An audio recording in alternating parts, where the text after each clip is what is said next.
an informed conversation on how the new realities occasioned by COVID-19 impact peace operations and responses to mitigate such challenges. In this conversation, peacekeeping operations is used broadly to also include peace support operations, which are the operations undertaken by the African Union. These operations may include peace enforcement and war fighting.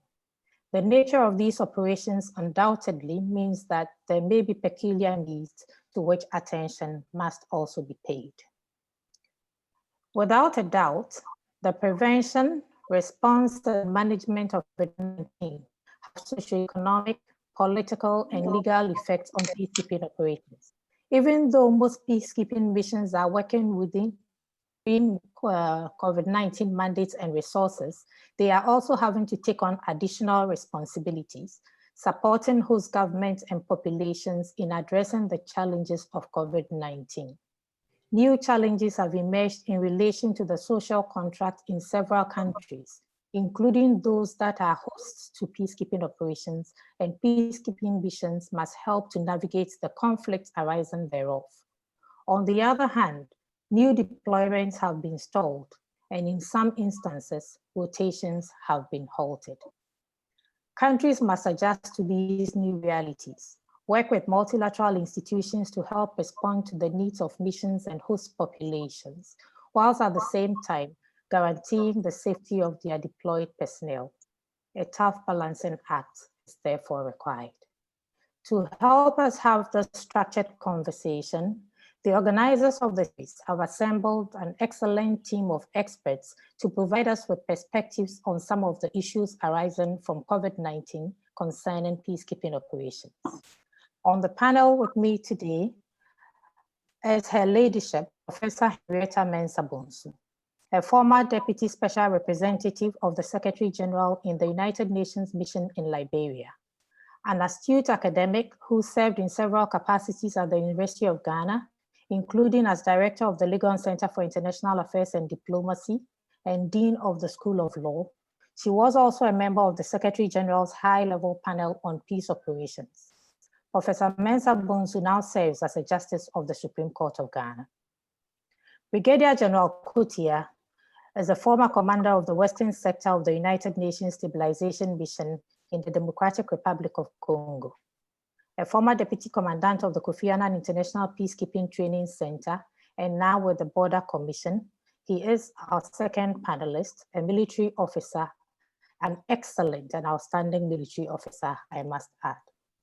Mrs. Joana Osei-Tutu heads the Women, Peace and Security Institute at the Kofi Annan Peacekeeping Training Center, and she's a passionate advocate of the protection of civilians in crisis.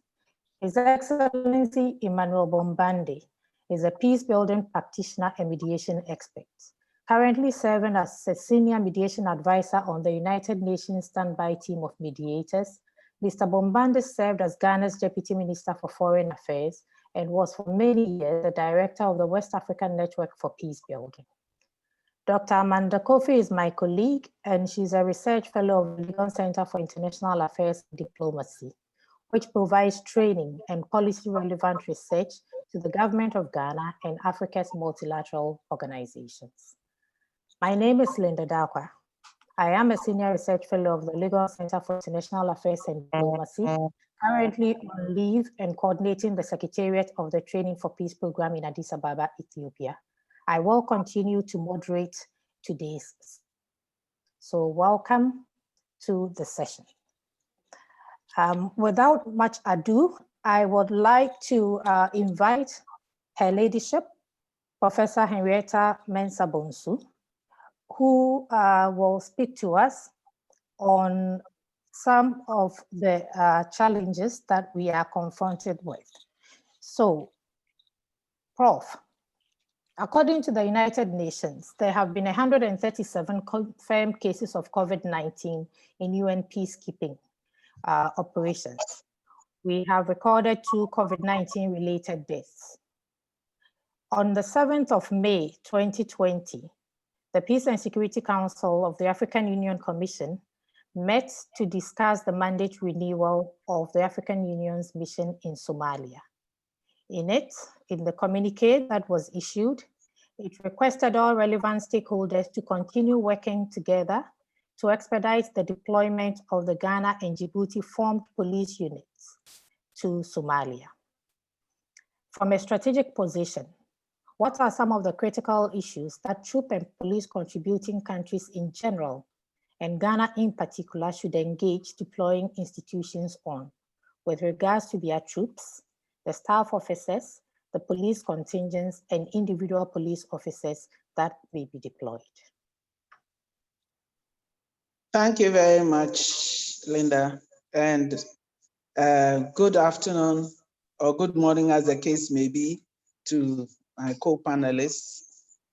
The United Nations recognized early on that this pandemic would pose a challenge, and so took steps to set up a field support group on COVID-19 to provide guidance as to what was to be done. And this group has provided advice and continues to provide advice so that SRSGs and other leaders at the various levels would have guidance. But at the base of it, the UN itself has had to take on extra measures to make it possible for guidance from headquarters to be available. They have, for example, got the field support group to give advice on what to do with peacekeepers who contract the disease, because once they are coming from different countries, and by their mandates, they have to interact closely with the host population, one should expect casualties. So it's not surprising that there are casualties. So they have determined that their key priorities are to protect the personnel and to contain and mitigate the transmission, because they have to work according to the mandate, and also adopted some measures for implementing the mandates. Let me add that since 2017, the UN has had a partnership agreement with the AU to make it possible for them to cooperate at various levels and for the various mechanisms. So at the strategic level, at the tactical level, and so on. So much of what the UN is doing, I can understand that the AU would also be doing, or at least be relying on the UN for that kind of support. So the group has drawn up a plan for evacuating those who may contract the disease. So they've ramped up the Medivac resources, assets, where the people would be taken if they contracted the disease, to give them the necessary care and so on. So all of these things have been done within the framework of maximum implementation of the mandate. The Secretary General tried to get the Security Council to give to adopt a resolution on peace agreements, so that there would be ceasefires all over, because the recognition was that this COVID would pose challenges to missions. And if there were ceasefires all over, at least there would be a halt in activities and the things that have to take the attention of peacekeepers. It hasn't always worked, but at least there's commitment and the realization that all the missions require the same kind of support. There's also the fact that the missions, particularly those in areas where the conflict is active, would come under a bit more strain, because the other side, especially the non-state actors and so on, would definitely ramp up activities. And I think this has been obvious in Somalia, where they've come under attack a number of times. Everybody knows that when there's a vacuum, then these actors get very, very active. So the plans that have been adopted centrally and which are being implemented, in addition to the instructions that have gone out to the special representatives, are intended to make it possible for mandate implementation to go on, even as they fight the pandemic together. Admittedly, where there are lockdowns in the host nations, these are extra challenges. But at the strategic level, the production of support, especially for PPEs and so on, all of those arrangements have been made. And of course, extra budgetary support has also become necessary, because nobody anticipated that the pandemic would go this way. So nobody really had a budget sitting around to be used. But I think in the main, they have made arrangements that would support all the missions. Thank you. Thank you very much. Thank you very, very much. So now more than ever, peacekeeping missions are having to do even more with the little resources that they have been given, but commitment seems to be the key. So Brigadier General Kotia, you were in the Democratic Republic of Congo in 2018, and as the commander of the Western sector at the time, you witnessed firsthand the outbreak of the Ebola pandemic, which at the time was actually classified as the second largest epidemic on record. During that period, what lessons did first the United Nations itself learn, but also what lessons did Ghana learn in relation to troop and capability generation and sustenance during pandemics? Thank you very much, moderator. And thank you very much to my fellow panelists.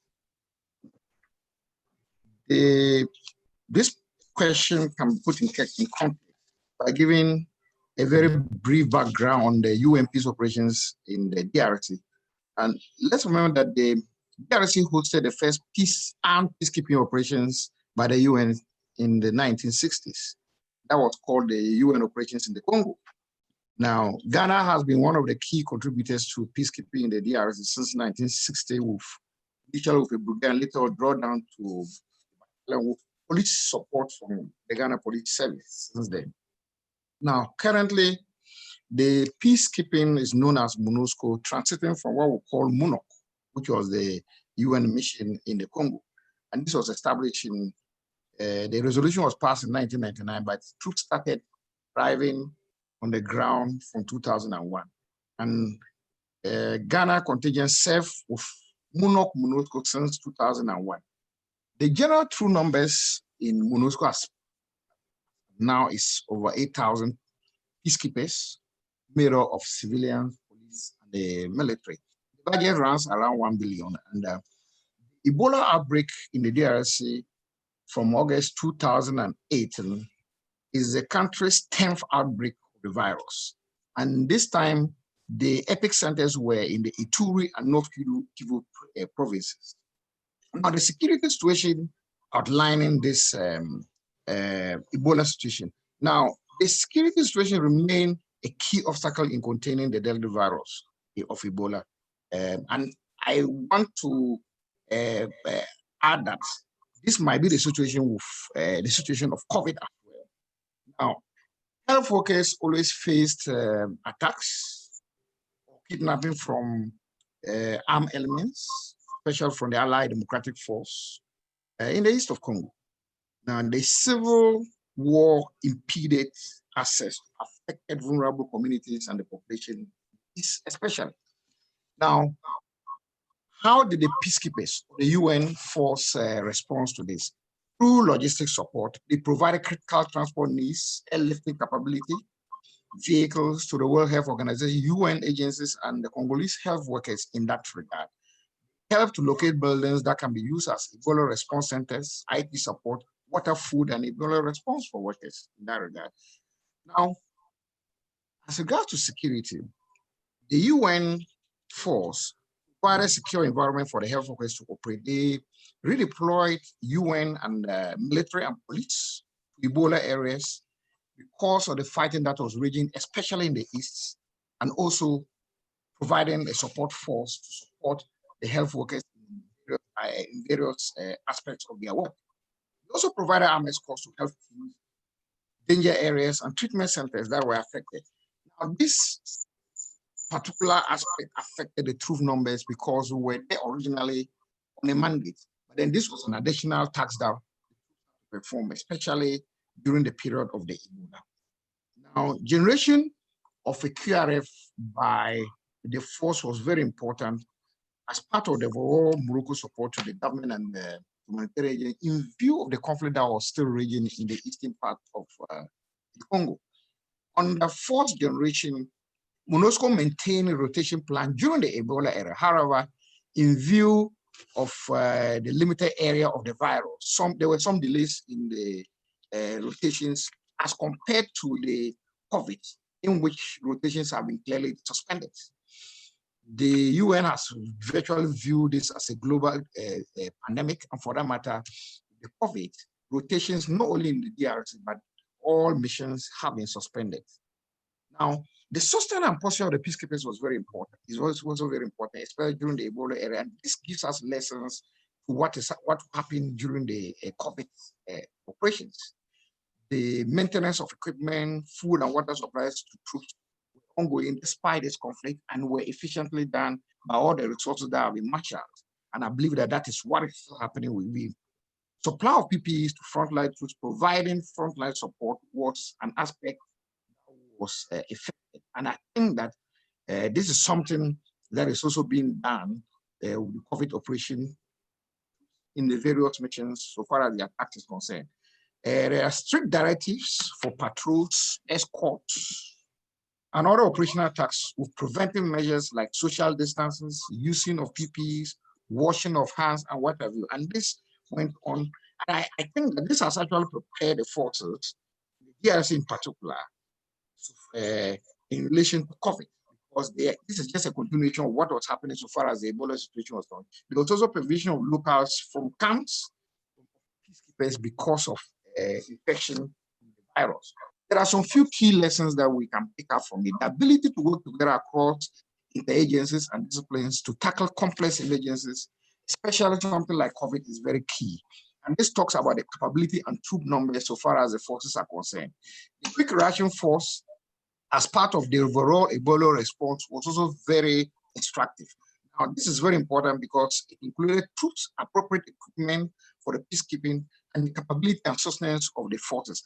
Now, like I mentioned earlier on, this actually had an effect so far as the troop deployment and the number of troops were concerned.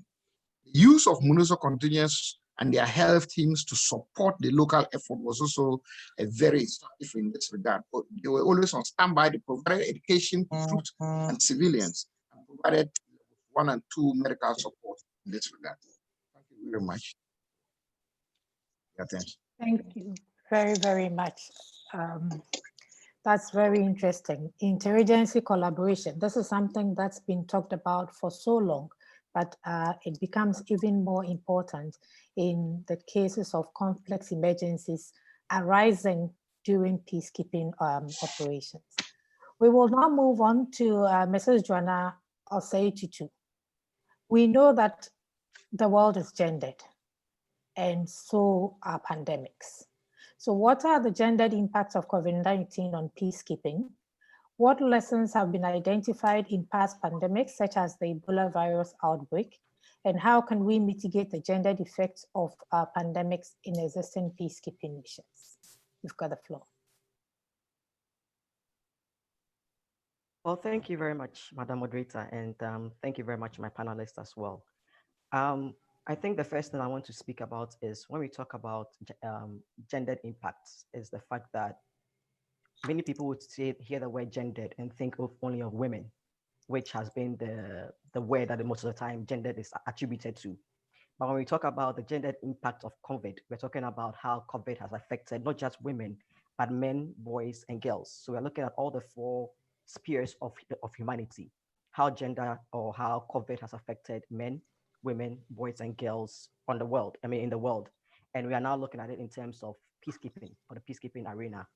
I don't think COVID has affected the peacekeeping space any differently than it has affected the world in general. Whatever has happened globally has happened in the peacekeeping space. The unfortunate thing is that the peacekeeping space has been closed off the same way that the world has been closed off. And so the same way that COVID has affected the world globally is the same way that COVID has affected the world. And I think the first thing that many people have realized or was said when COVID came up was the fact that there's a silent pandemic happening behind the pandemic. And that was the issue of the increase in domestic violence and gender-based violence and sexual offenses in families, because for the first time, people who normally do not spend that much time together were compelled to spend that much time in enclosed space. Families that usually would spend only evenings together in their homes were now, by virtue of the lockdowns, being called upon to spend hours and days together in spaces that initially were not. Spaces that initially were not safe for people because for whatever reason, were now spaces that people had to spend 24 hours in for as long as countries were required to be locked in. And in some countries, the lockdowns are still enforced, even though some countries are slowly easing up. There was also the issue of shelters and places of safety being closed. And so, especially in the peacekeeping arenas as well, in times past, people would seek refuge in some of these areas or go to the peacekeeping places, give out early warning signals of attacks or anything happening. But now the peacekeeping arena itself or the missions themselves also shut down because, as had earlier been anticipated by or had been said by earlier speakers, the missions were not prepared for this, the same way the world was not prepared for this. So the mission had to protect themselves and train themselves before they could also assist the people they were asked to protect. And so they also had to now regroup before they came out to assist. And so before citizens could now go and seek assistance, these areas were also shut down. So of course, that buffer zone that was created was no longer available for persons or the communities to now go and seek assistance from. The other area that also happened was that the mental and psychological assistance that persons were receiving from the missions and the arenas were also not available anymore. And this is not just in the peacekeeping arena, it's in all our communities. Globally, mental, psychological health of everyone was affected by the pandemic. Men, women, boys, and girls. My children are affected by the pandemic. They don't see their friends. Their social networks has been eliminated by this pandemic. They are stuck in their four walls. Children have not seen people more than 4 or 5 in about 5 months, in fact, since March in Ghana. The only people they've seen in the past March, April, May, June, in the past 3 months are the people in their homes. So people's general well-being and social well-being have been affected by the pandemic. And it is no different from the peacekeeping space. And I'm sure now that the peacekeeping arena have been opened up a bit and they've trained themselves a bit better and they are now engaging the communities and gathering more data, we'll be able to see the true effects of how the pandemic has affected the space within which we've operated.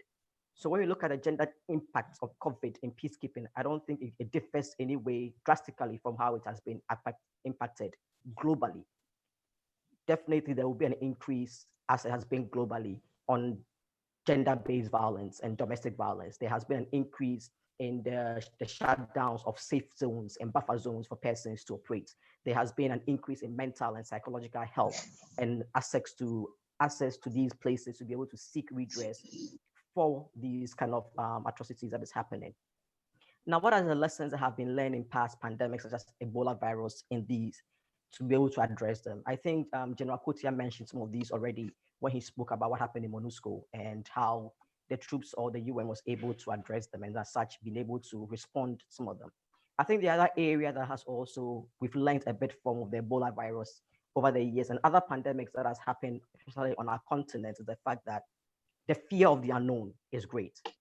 And I think gradually over the years, we are getting better of eliminating that fear. of not understanding what the virus is and what it poses to communities.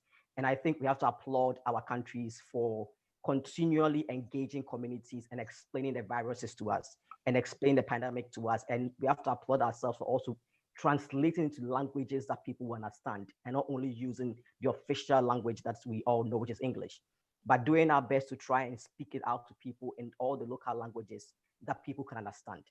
So there has been the continuous effort to eliminate the fear of the unknown and making the pandemic understood by everyone, and also help people to understand how to avoid them, the protocols involved, what needs to be done, how do you protect yourself. But also, and I think where we may not have done a bit too well is there's also the fear of the isolation. People are still afraid of the quarantine process and what it means to be quarantined. And we have not done too well about that. We have seen stories on air, what happened in Italy and other countries where people go into isolation, they don't come back, and that's the end of the story. We culturally, and I'm using Africa in this context, when a person dies, we still value the dead person. We want to go through the processes, the rituals that come with a burial of a person.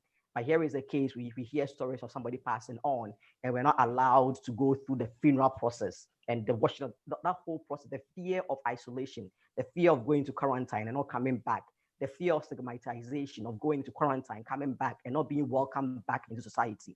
And I think that is where the examples or the lessons from peacekeeping and the reintegration processes that the peace support operations have learned may have to come into play here to help us to reintegrate those who go into quarantine and come back into society, and to help the stigmatization process a bit better.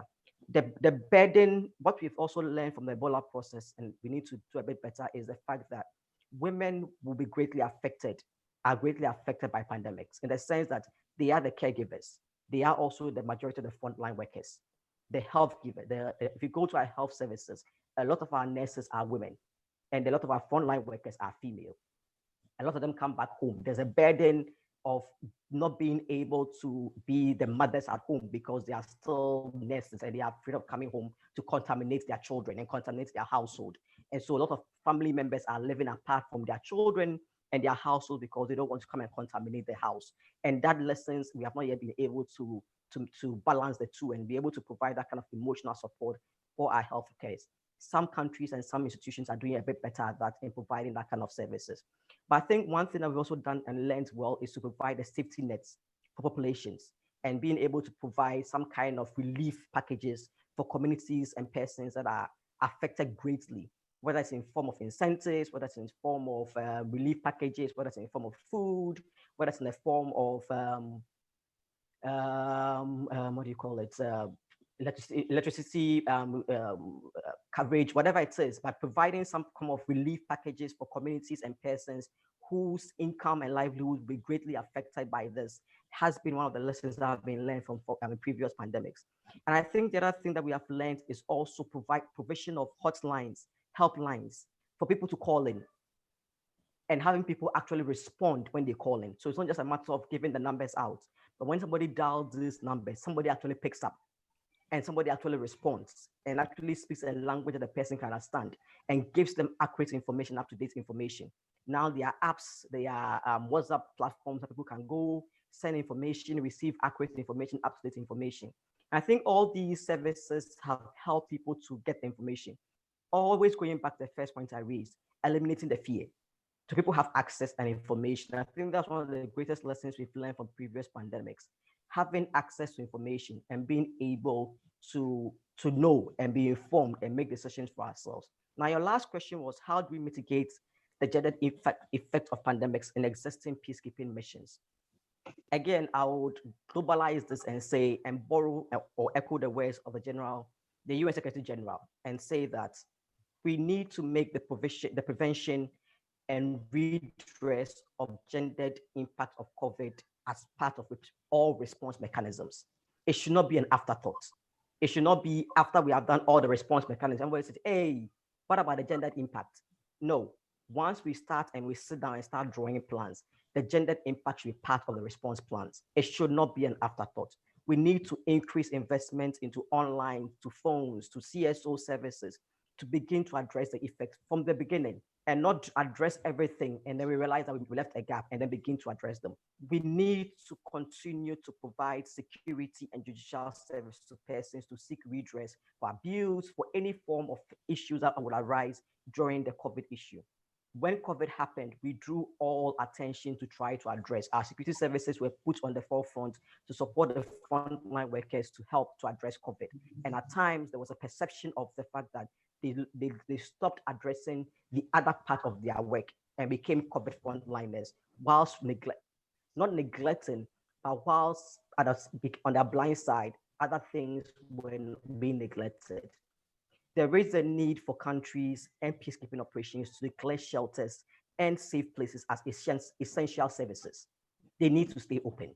They need to be a priority. We need to continue to have safe places and safe havens for persons to seek services and seek redress for them. And above all, we need to create safe places, continue to create safe places for persons to seek help, and seek help in a way that when they are going to seek help, the person or the persons they are running away from is not aware that they are there. So I think in mitigating this way, it's about continuing to create the safe spaces, the buffer zones for persons to go and to receive the assistance they need and be able to continue to live their lives in a safe and a secure environment. Thank you very much. Thank you very much for that. Clearly, for me, my takeaway from this is that when gender becomes an add-on, then gender challenges become even more exacerbated in unprecedented and crisis times. So we need to ensure that gender is mainstreamed into all our policies, plans, programs, laws, so that when we have crises such as this, we will be able to respond to the gender dynamics as well. Thank you. Mr. Bombande, Your Excellency. Yes. You were for years the director of WADEP. Yes. So we know that peace building is one of your passions. And we also do know that peace building is an essential part of peacekeeping operations. Peacekeeping operations are broad, but they're also comprehensive. And peacekeepers, particularly civilian peacekeepers, work closely with communities emerging from conflict or in conflict in their peace-building efforts. Now we've got COVID-19, and one of the prevention etiquette is social distancing. So how has the COVID-19 impacted on peace-building efforts of peacekeeping missions? Thank you so much, Madam Moderator. Special regards and greetings to all the panelists and all the people following this webinar.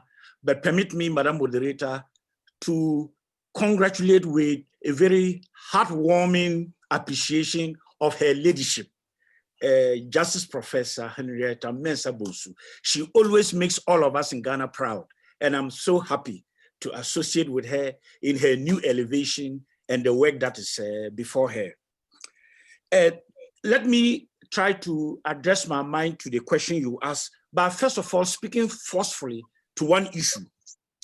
The COVID-19 pandemic is the biggest threat to our global humanity after the Second World War. So that if we are looking at the trajectory of our human history, from the Second World War as it ended, the biggest threat to everything that is about our humanity, including peace and security, is this pandemic.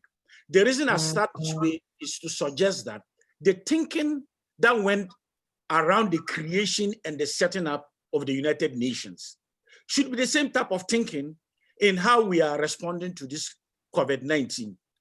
And the reason for that is simple, that there are certain things human beings cannot do on their own as sovereign states, but that it requires the multilateral engagement and collective action of the global community, which then applies to the question that we are addressing in the theater of peacekeeping operations. And you are absolutely right.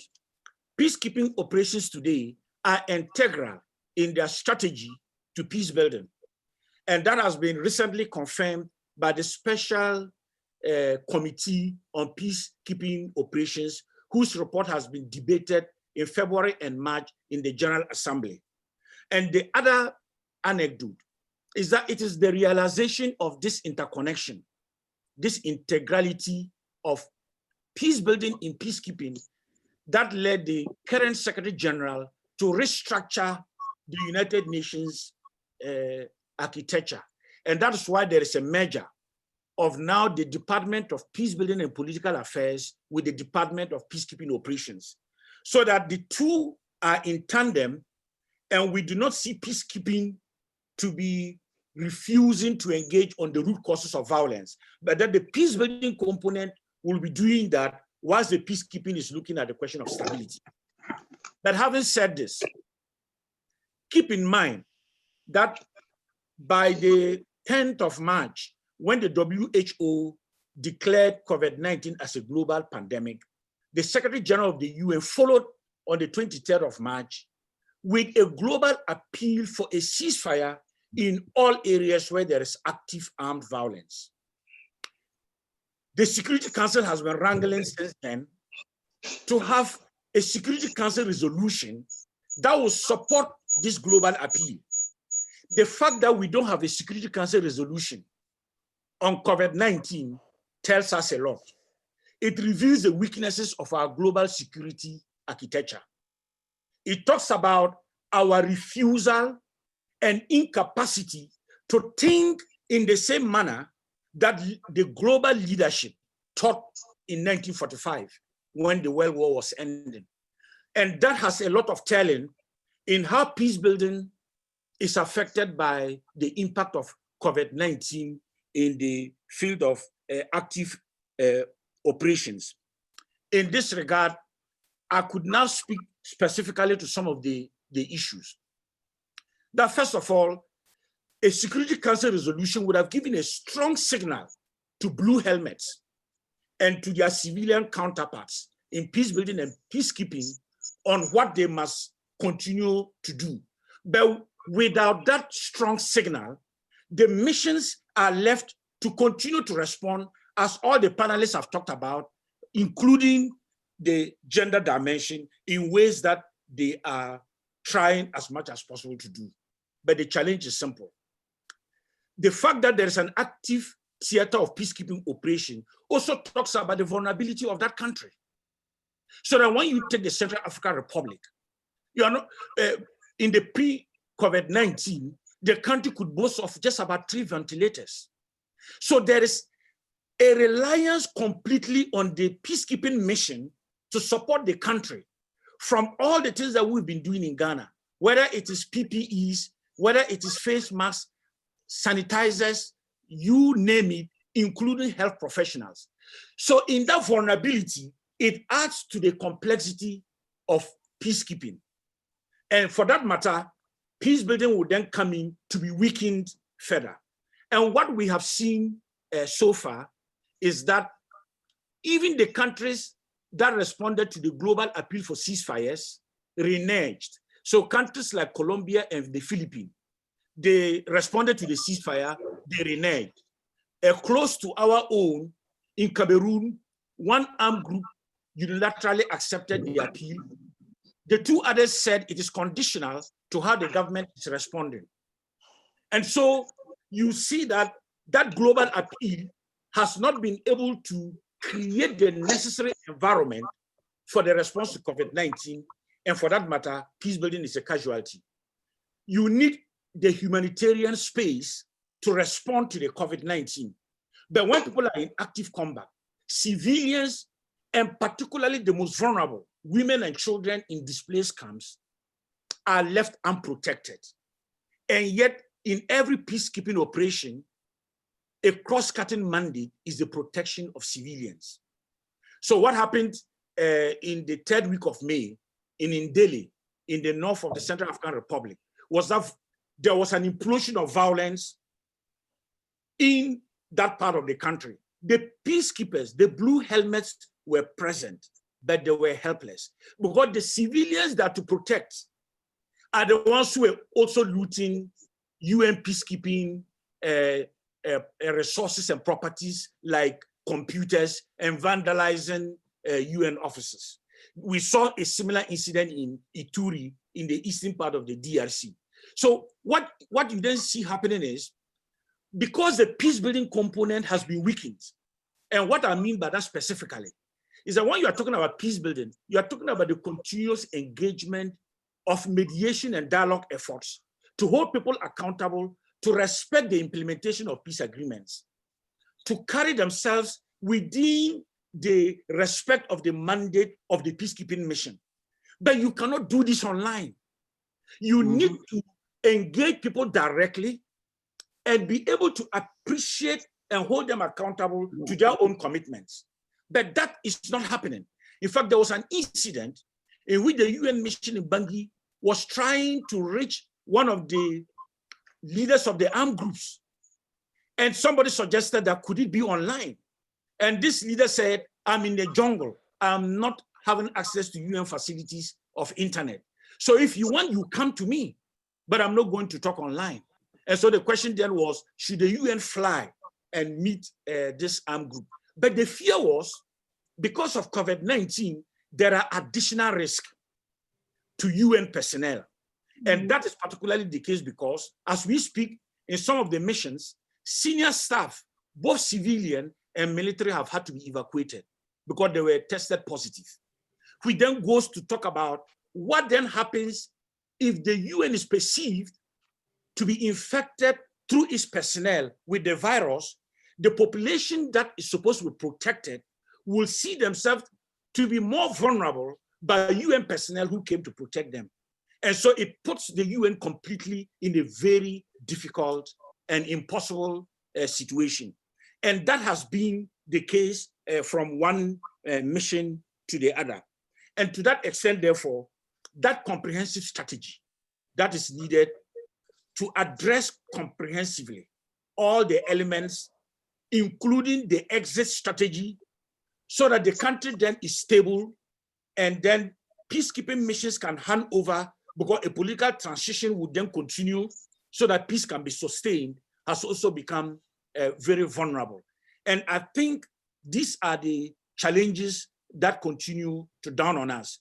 And I want to make my conclusions on this first intervention, that the UN can only do what it is mandated to do when the environment in which it is operating has the capacity to receive the type of support that is brought to the fore.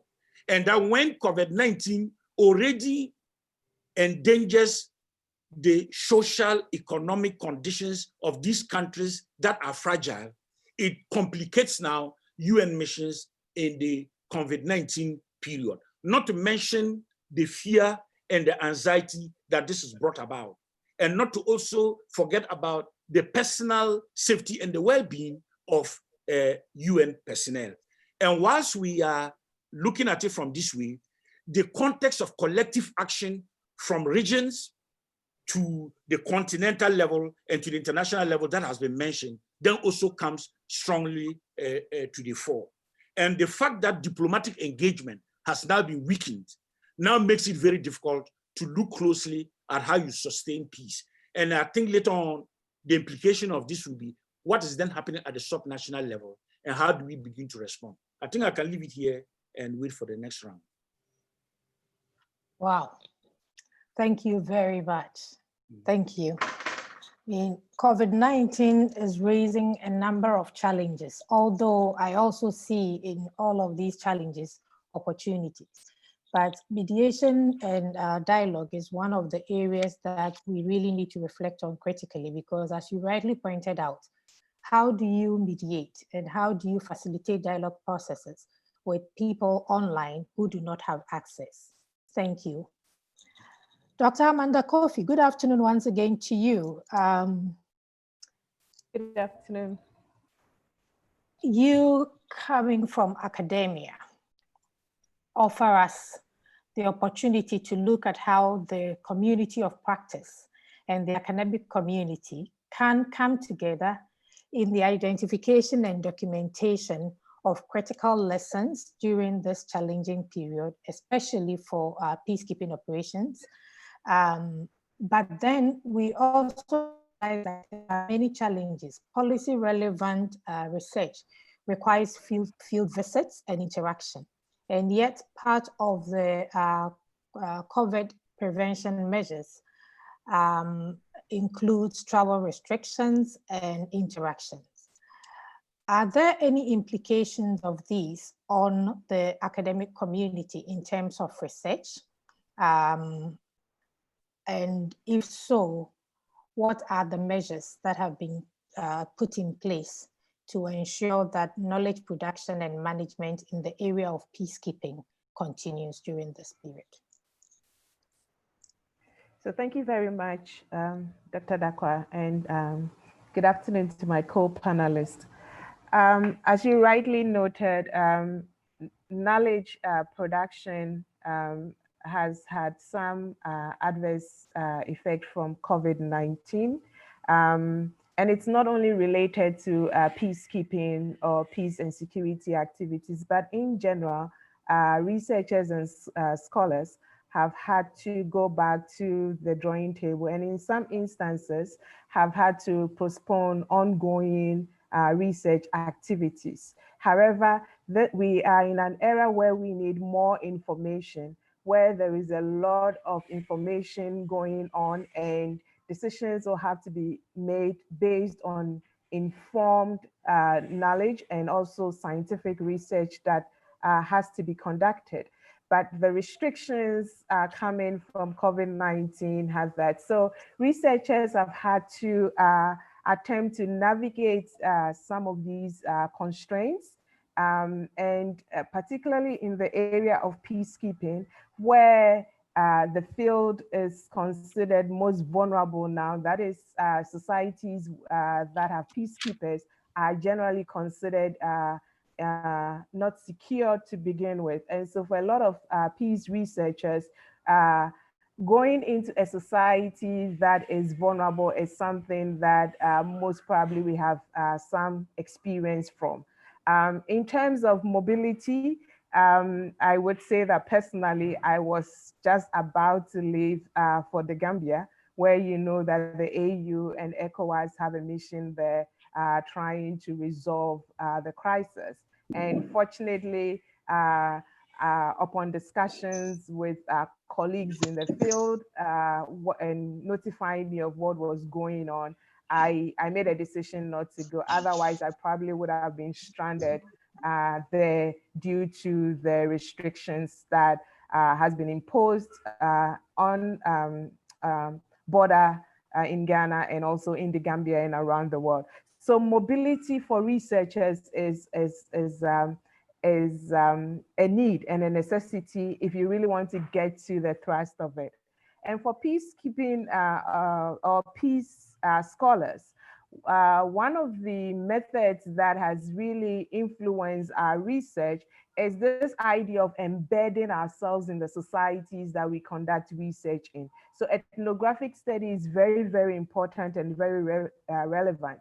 And as most of my panelists are aware, the most exciting and very innovative research that has come in the field has come from people who have embedded themselves. So generally, we try to visit the area and we engage with the people to be able to understand the context of peacekeeping, the effect on the people, and also how to improve upon peace operations, among others. And so once you are restricted from having access, and also even if you are in the field, as you rightly noted, the distance and the limitations that are imposed upon you in terms of how close or the proximity with which you can get to your research participants obviously is influenced or has implications on the findings.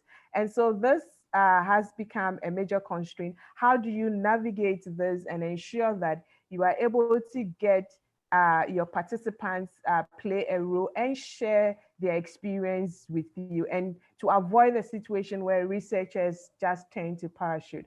Increasingly, we are becoming more interested in what we call local knowledge. And so you want to also engage the people itself. It's not just a question of scholars and academic parachuting themselves into the communities and taking away, but you want to incorporate into your research the people themselves and the ideas that is organically generated from the field. You specifically spoke to the issue of restrictions on mobility and interaction. But one of the challenges, which is not new, but has persisted in the academic world, is the issue of funding. And I know that even in terms of practice, the UN itself is under pressure because there's very limited funding. The Peacebuilding Commission Fund that was established, very few people have contributed to that, and there are some challenges, and peacekeeping operations face funding challenges. But scholars in this area also face challenges. And one of the things that COVID-19 responses has had on funding opportunities available to peace scholars is this, the response has yielded to this statist approach, where states are more inward and are looking for solutions to address what they consider to be their situation. And so for most of the donor communities and the donor countries that hitherto were funding some of these research in areas where peacekeeping operations were going on, there has been a temporary withdrawal. And in some instances, when they have not withdrawn from it, new announcement on funding has not included a call for proposals to be submitted and for research to be conducted in this area. What this presupposes is that these communities that are experiencing these challenges would have to find a way of contributing to research, i.e. Funding. However, these communities in themselves do not have the capacity to do that. And so the international community, in terms of calling for solidarity in addressing the issue and appreciating that research is important to addressing the challenges imposed on COVID-19, would have to extend the tentacles on what issue areas, that is the communities of interest. If you take a look at the European Union calls for proposals for funding or research, there's been a shift, and it is focused on EU countries alone. But as you and I are aware, most of the peacekeeping operations are in developing geographical locations who do not have the capacity to fund that. And so for most of our scholars, we rely on these international communities and their commitment to funding such research. So once we do not receive that, that becomes a challenge. Then there's also the issue of ethical consideration. Ethical consideration, I must say, it's something that scholars are very salient on, particularly for researchers who go into the field where there is peacekeeping missions. And one of the ethical consideration is the safety of the researcher, as well as the safety of the population of the studies. One, I think that co-panelists have spoken about incidents where peacekeeping operatives, we know the Haitian issue where the UN peacekeepers were accused of transporting cholera into Haiti in 2010.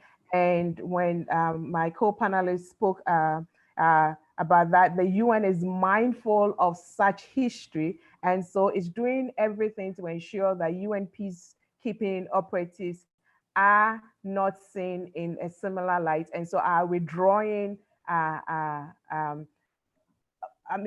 peacekeepers who are found to have tested positive. And it's the same thing that scholars also want to avoid, because you don't want to, one, go and contaminate the field. You don't want to be the one who is seen as having transported or imported coronavirus into the field.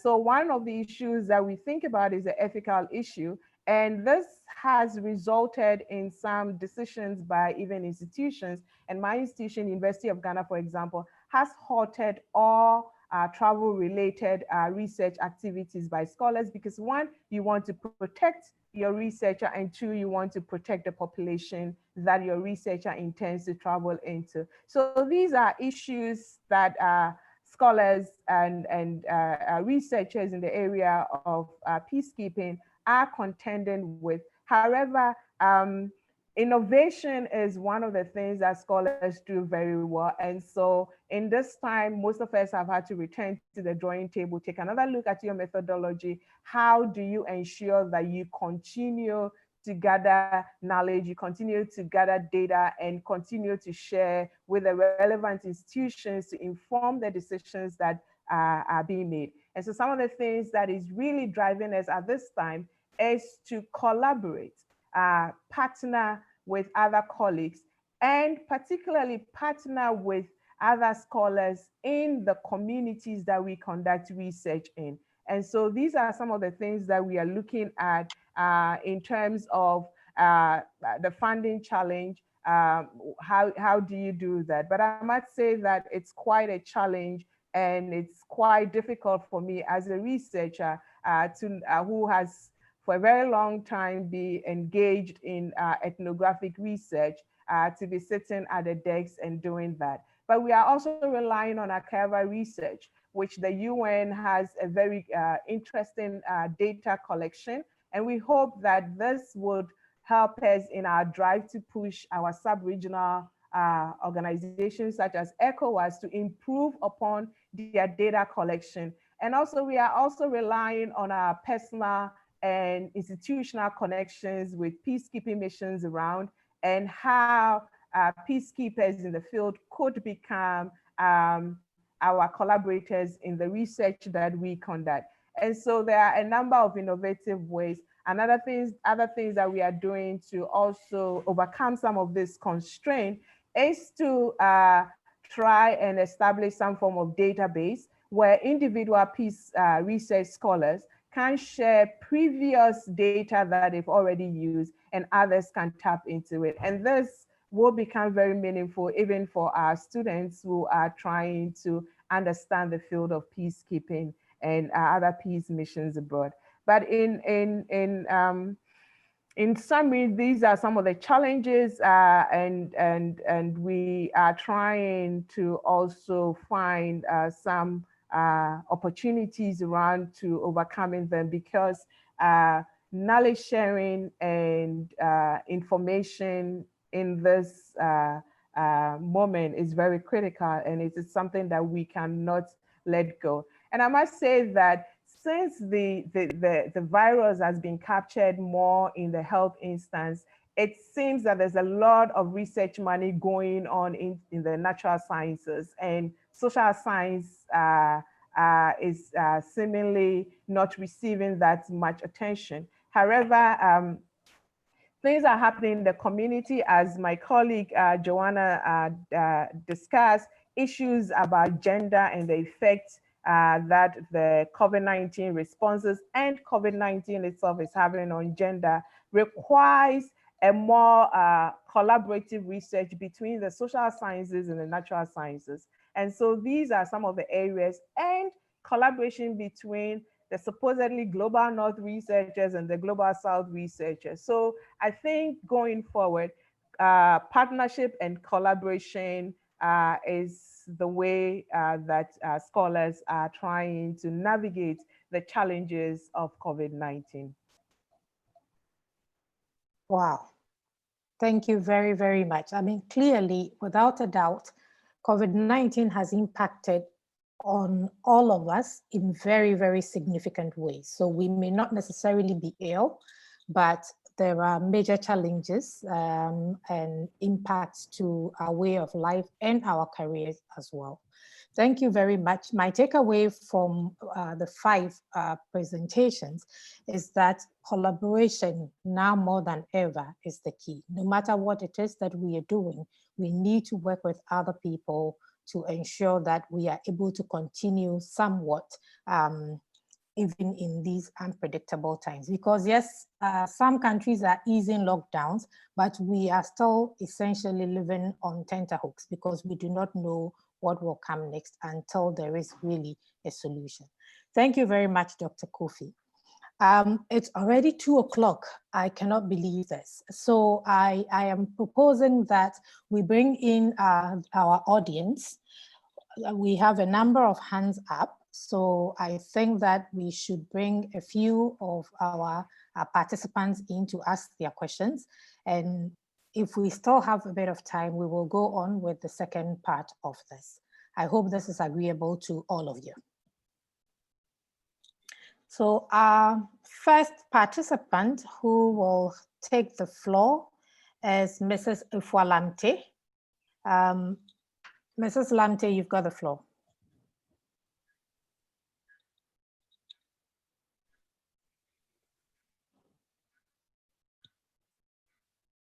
Hello?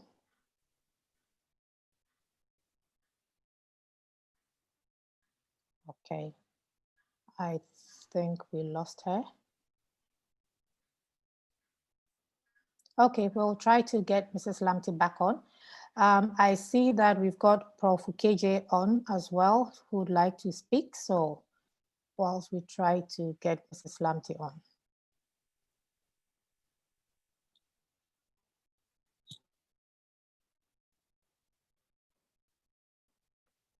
Prof, please unmute your mic.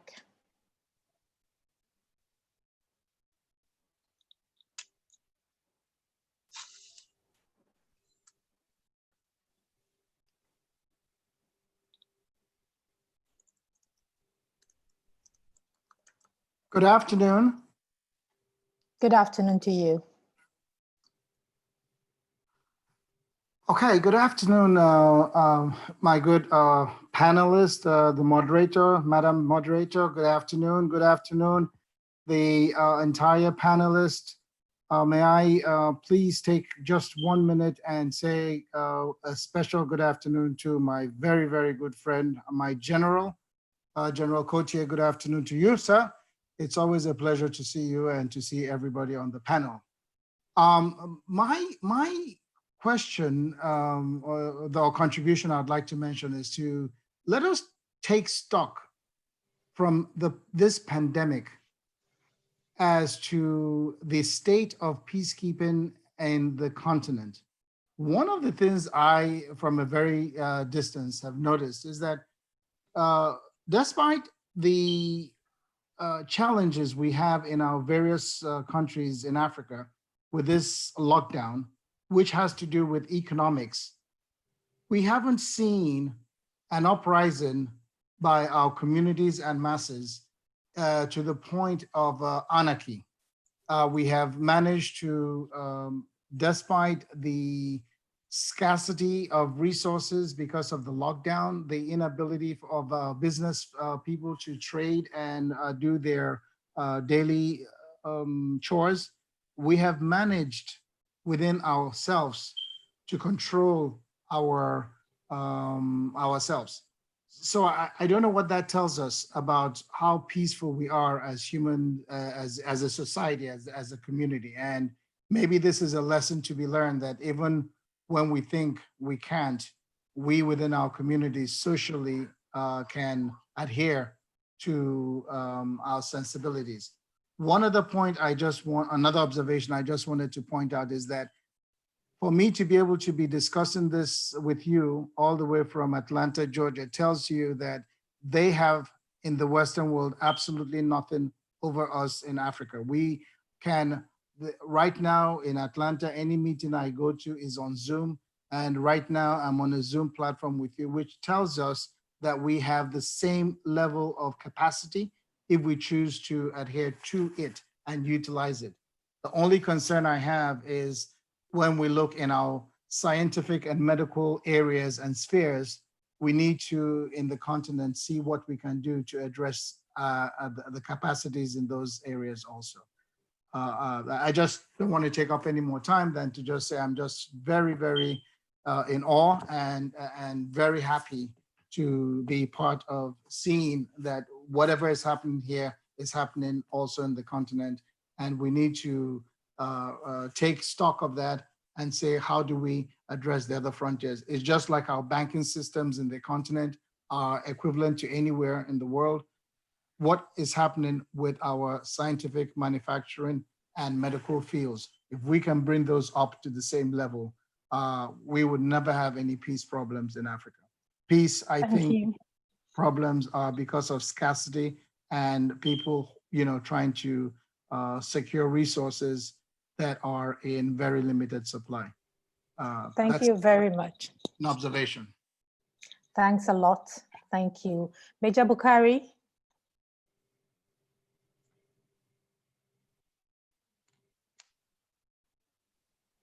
You've got the floor now.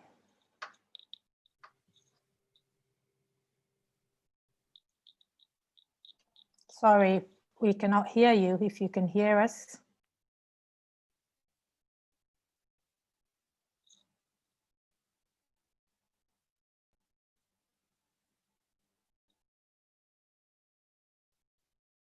No, I'm going to have to take you off for now whilst we try to identify what the challenge is, and then I'll come back to you shortly.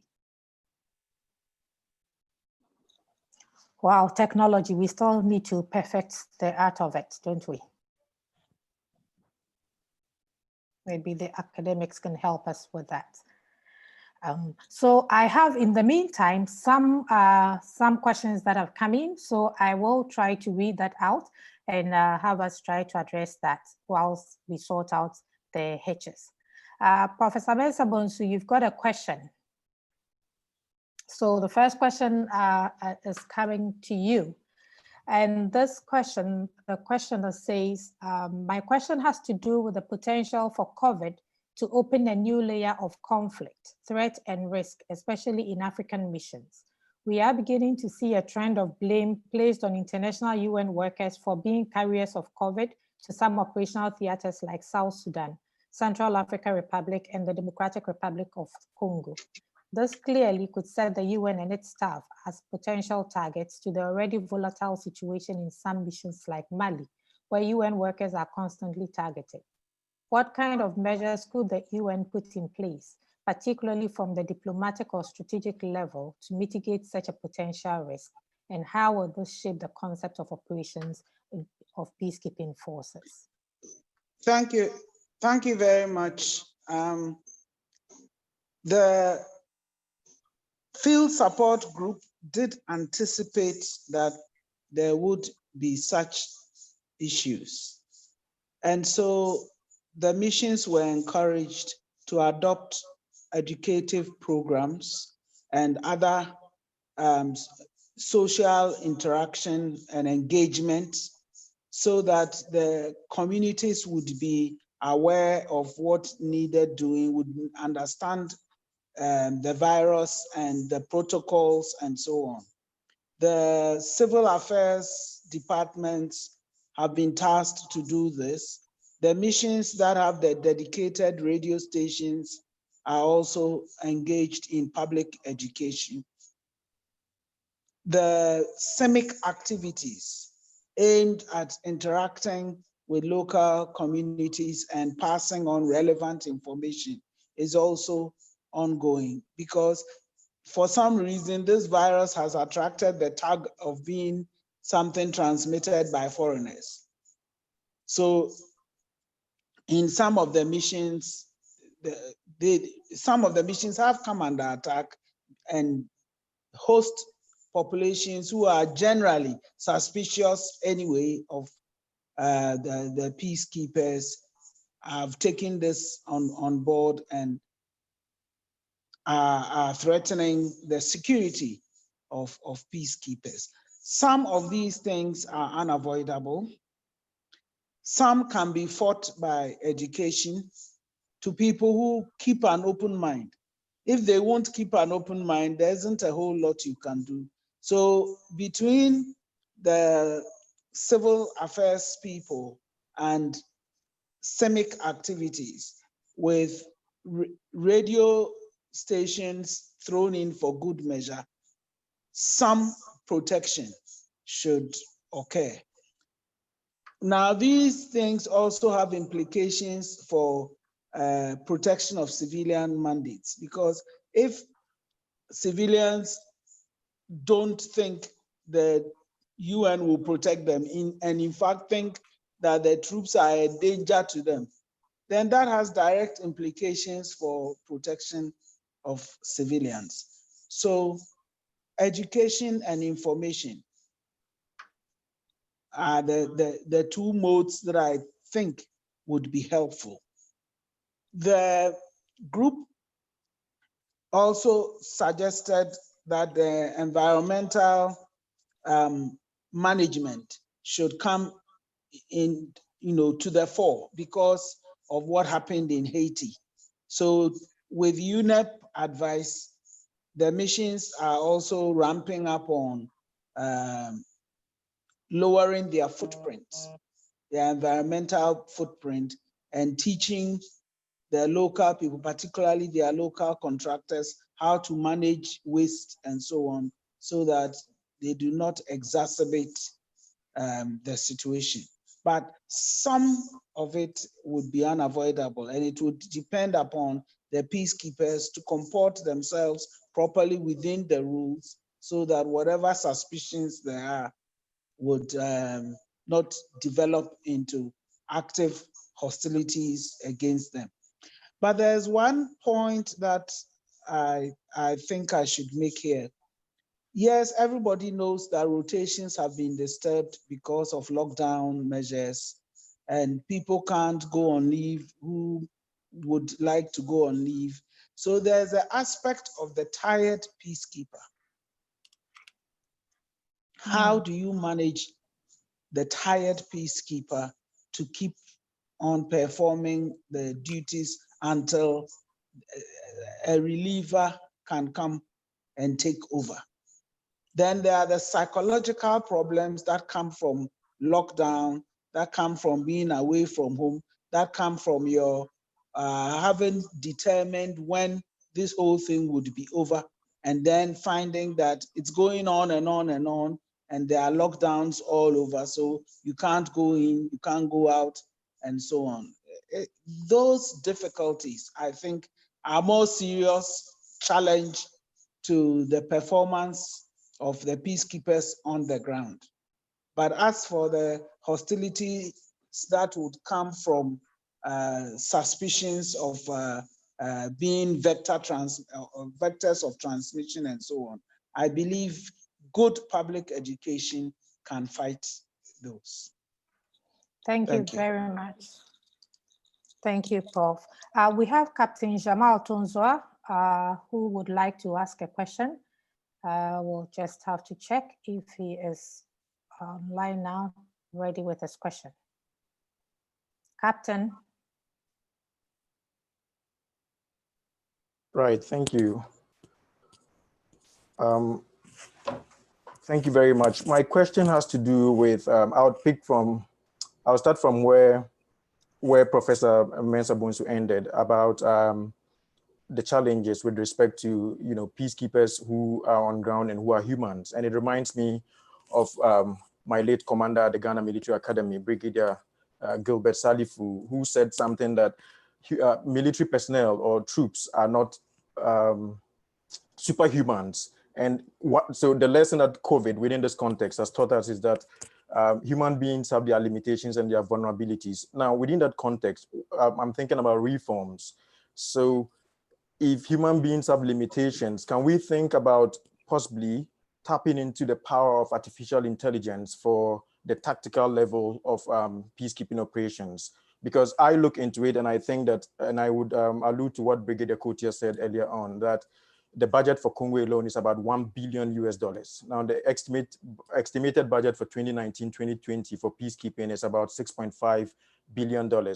So that if we can do away with human elements, boots on the ground for the tactical level, and I'm not by this undermining the power and the utility of the political process and mediators, but at the tactical level, if we can use the power of artificial intelligence, we see the wonderful things they are doing.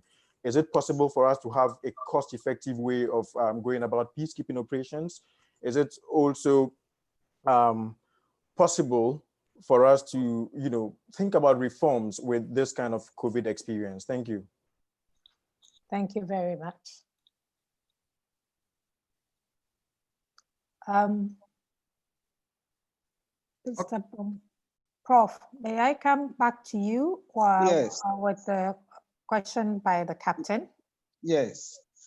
As you may know, in 2014, 2015, there was a high-level panel also on the use of technology by the UN, and extensive recommendations were made because it became clear that the time had come for drones and so on to be used for air surveillance and all of those things. But member states were uncomfortable about feeling spied on. And so if artificial intelligence is going to be deployed in place of human peacekeepers, member states would have to agree that it is the way to go. But the problem of involving artificial intelligence as boots on the ground sails perilously close to artificial intelligence being deployed to fight wars. And everybody gets nervous about soldiers who don't have any human feeling because they are not human. I believe that member states, as appropriate, would discuss and adopt positions. But for now, it's a little uncomfortable, I think.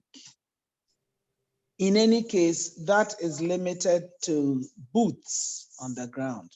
What about the kind of work that Honorable Bombande and the others do, where they need to have face-to-face interaction? You can't deploy artificial intelligence to mediate. So even if it is the way to go, it will have its severe limitations. Let me take this point, at this point, to point out that following from our report on peace operations, the HIPPO report of which I was privileged to be a member, the UN does not talk of peacekeeping operations anymore, but peace operations, because it casts the net across the entire spectrum of what it takes to either prevent peace or restore peace or keep the parties apart so that the political processes can take place. So let's remember that we now talk of peace operations and not peacekeeping. Thank you. Thank you very much, Prof. Mr. Bombande, would you like to make a comment on not how artificial intelligence can replace mediation, but how can artificial intelligence complement the work of mediators in the field? Thank you so much. Her leadership has addressed this comprehensively, particularly towards the end, some of the things I wanted to say. Let me say that currently, the Security Council is able to consult working from home, like all of us are doing. And so artificial intelligence might improve on the technology of the type of meetings that in decision-making can help people to put ideas across. But as her leadership said, beyond that, when you are now really on the ground to feel exactly what must happen, you need that type of engagement. And in any case, we were suffering a lot in this world precisely because we were often lazy in political engagement. One of the experiences I've acquired is that our human nature is such that it doesn't matter the problem. Once we can continue to engage and to consult and to discuss, creativity emerges to lead to ways that we never even saw at the beginning. And that cannot be replaced by artificial intelligence. But having said this, artificial intelligence can improve on the quality of analysis, bringing together data and making it possible for us to have very good anticipation and scenarios of where we are likely going. Artificial intelligence can do all that once you can get the right inputs to be able to generate the data. But having said this, you cannot replace the work of scholars. Because even if you do that, you want the scholars to look at it and then bring in that human thinking that validates it. And validation for me is very important, because sometimes validation is also to be able to see people around the table and get a sense of what they feel about the analysis that is ongoing.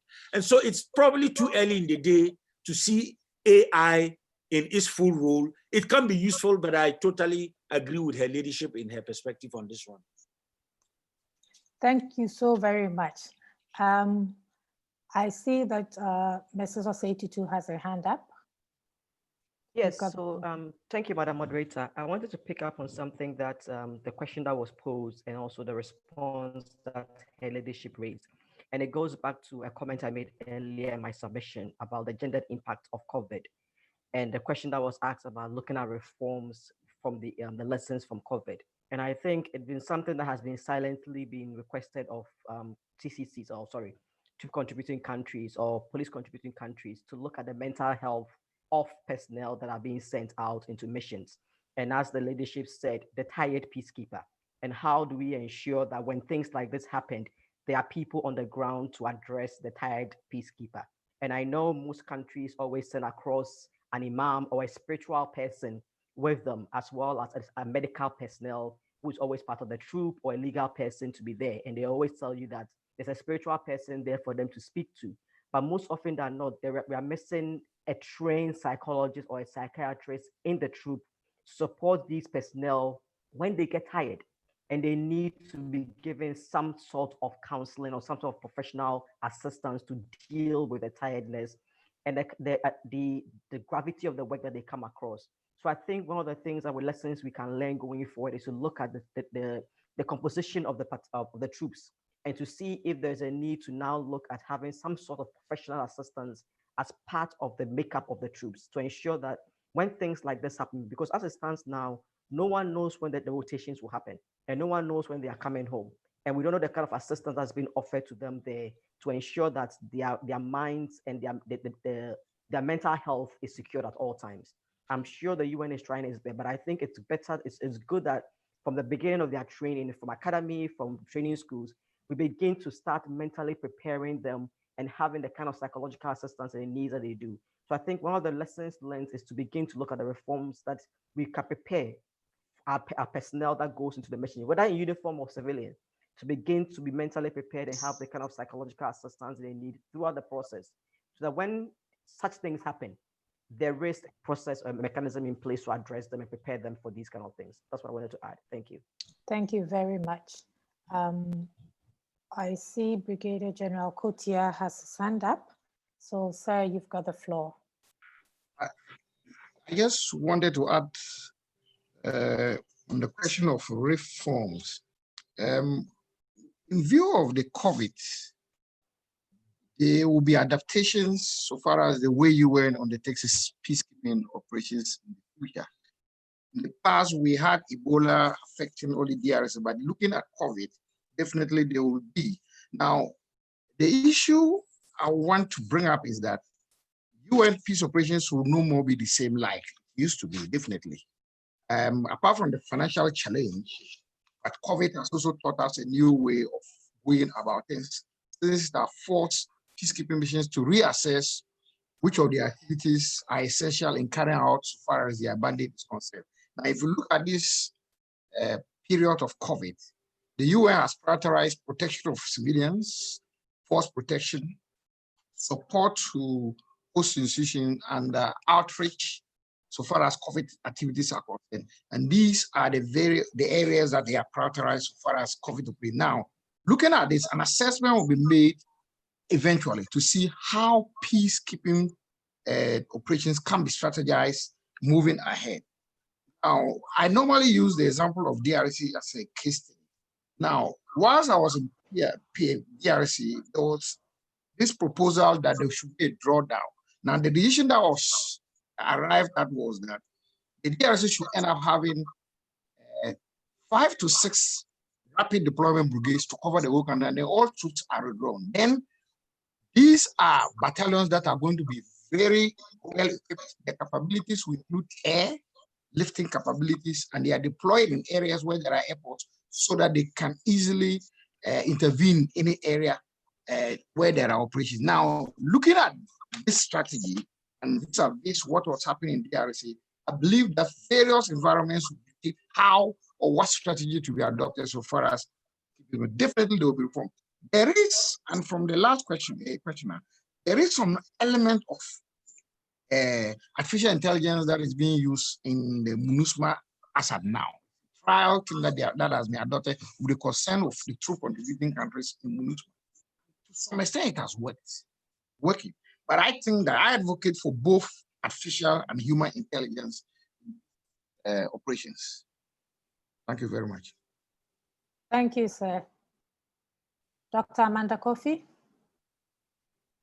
So thank you very much. And I just want to quickly add that the peacekeeping operations or peace operations, as her ladyship has rightly noted, is not just about troops. And I think that the fact that it's inclusive of all professionals and a lot more was evident in Liberia during the Ebola crisis, that the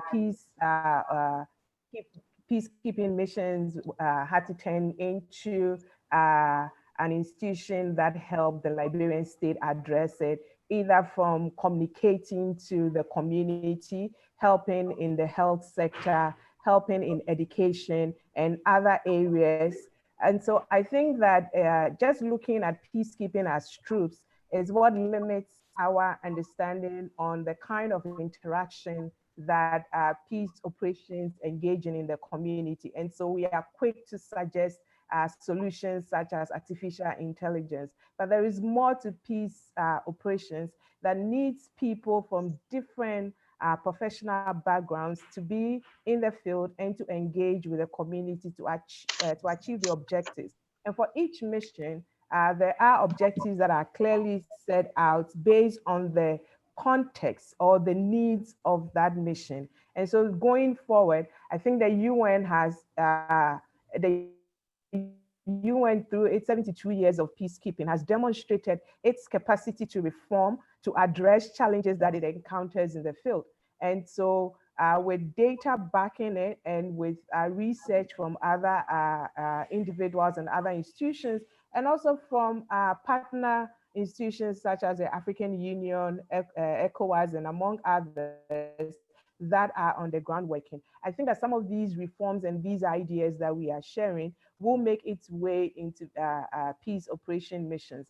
And I agree with the general that as with all aspects of our life, peace operations will not be the same post-COVID. Thank you very much. At this point, I think that we still have a lot of time, actually. So I would like Mrs. Osei-Tutu to kindly answer a question on sexual exploitation and abuse. Well, in your presentation, you did speak a lot on how we see a silent pandemic happening at the back of this pandemic. And you made a lot of references to people, I assume, who are in their own homes.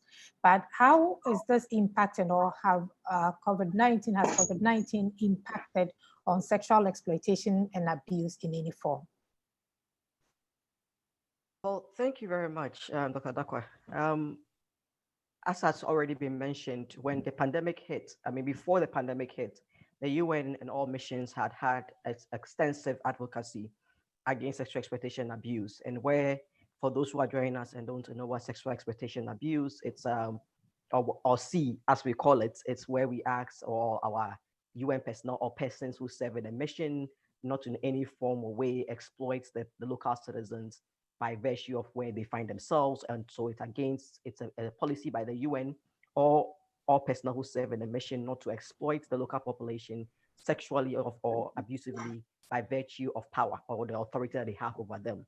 And so the UN, I'm summarizing here very well, please. But it's where the UN has spent extensive time in trying to ensure that their personnel do not in any way exploit or abuse the local citizens. And extensive work in advocacy and training has gone into this to ensure that personnel do not do this. And it's one of the greatest violations that the UN views against its personnel and the troop contributing countries. When you are found, it's investigated and you are charged, and there are repercussions for this. Now, when COVID hits, in reality, of course, no one expected it. And when it happened, the UN shut down because they wanted to ensure that they protected themselves, they trained their people well. And as far as the information I got from persons in the mission, no one was allowed to leave. And I remember when somebody told me that, the first question I asked was, I remember when I asked persons on the ground, so are you sure about this? That no one was leaving the camps, no one was leaving the enclosement, and that people, you are sure that personnel were not having access to the local population. And I was being assured that no personnel was leaving the enclosement, and persons, UN personnel were camped, troops were kept in their camps to ensure this. The persons have been trained. Now they are going out into the mission areas in their PPEs. Advocacies have begun. Trainings are going on. It is now that we are going to hear the stories that are coming out. But as has always been the case, and I don't think the UN or any of the mission areas are going to relent on their SE, on their C advocacy or their C rules just because COVID has hit. And I think even now more than ever, if anyone is found to violate the regulations of C, the repercussions will be severe. I don't believe, and I have a strong belief in this, that the UN is not going to relent on C just because COVID has hit. And so I don't have figures right now to say that since the lockdown has happened, there are these numbers. I tried to get them before we came on air, but I couldn't get those numbers. I will still look for them. If I get them, whoever asks the question, I'll send it to you. But as I sit here right now, I don't have any figures. If any of my panelists have any figures, I'm welcome to hear them. But as I sit here right now, I don't have clear figures to say since the pandemic hit in March and June, these are the numbers that we have for any reported cases of C. But as I said, I don't think the UN is going to say because COVID has hit, we have relented on our war on C. But if anyone is found to be culpable of C between now and then, between March and now, I am sure that person will be held accountable. If investigations are done, the person is found guilty. But as always, the issue of exploitation and abuse by personnel against local population is still frowned upon, it's still not welcomed, it is still a violation of the UN code. And so anyone found culpable of it will be dealt with accordingly. I don't know if I've answered the question very well. I think you have, and if you haven't, I believe the person will come back to you with the follow-up question. So thank you. I see that we have someone who is ready now to ask a question live. I believe that this is Mr. Nasiru from the Ghana mission to Addis Ababa in the African Union. Good afternoon, and you've got the floor.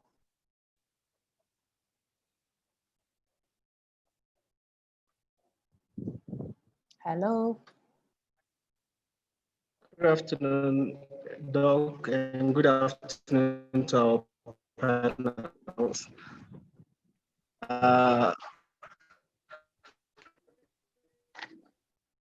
Good afternoon, Doc, and good afternoon to our panel members.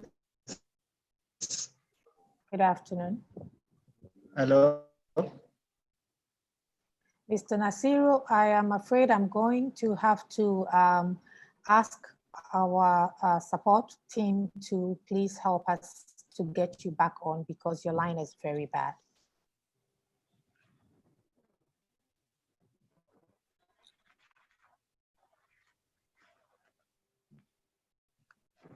Okay, all right. General, there are a few questions that have been addressed to you on the Q&A platform. So I was wondering if you'd like to take some of those whilst we get our participant back on. Okay.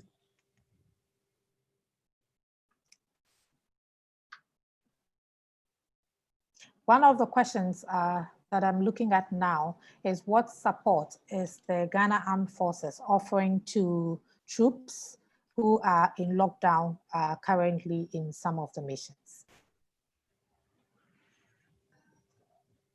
The Ghana forces continue to supply missions to the various missions. And in addition to that, on the ground, most of the missions have been supplied with the necessary equipment to carry on their work, like PPEs. And already, if you take the case of the DRC, the troops were well prepared because of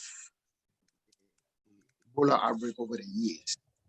They have been equipped with PPEs, and they are also going by the general guidelines given by the UN headquarters concerning the activities of peacekeepers.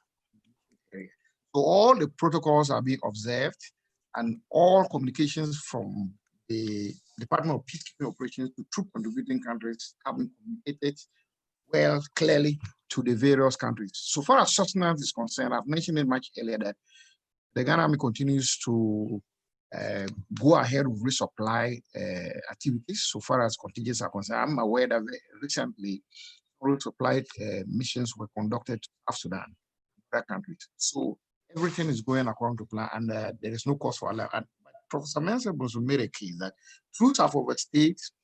Definitely, there is a lot of boredom and what have you. Psychologically, the troops are being spoken to, if that should be able to sustain it, probably to see whether this can be lifted from July going. Okay, thank you very much. But in addition to the support to the troops, is there any support to families back home? The Ghana forces have got a system by which families are always psychologically are always spoken to. The various commanding officers or unit commanders who are left behind are always abreast of whatever is that the families are having. So this is a continuous process because we have been in this business for a very long time. This is something that we have been doing over the period. So that's a continuous process that is ongoing.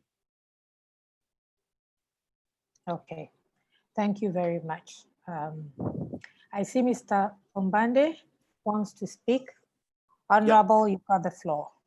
Just in less than 1 minute to complement what General is saying and to say that each of our countries that are troop contributing, the quality begins from your integrity across board, from training, from your capacity to be a good, what we would call a soldier or civilian in the theater of peace operations. And to this extent, let's always be introspective to correct our mistakes. I know Ghana, we have been doing very well, but we must not relax. In Car, I lived in the same area with our military observers. I was impressed. But I'm aware that some of our police in Sudan, outside the Juba, were accused of sexual exploitation. And there was to be an investigation. I hope the right thing was done so that when Ghana is out there, people respect our police, our civilians, and our soldiers, and not to see us in the category of other low delivery systems. I wouldn't mention the name of the country, but whilst I was in the Central African Republic, a soldier was caught in a neighborhood selling weapons and doing the unthinkable. And these must be lessons to improve on the quality at home in order that we continue to contribute the best when we go out. Thank you very much, Your Excellency. Since we do not have the Ghana police here, I would just like to respond to that, to say that yes, investigations were conducted and reports were written. In fact, as you may know, Ghana is about to deploy troops to Somalia.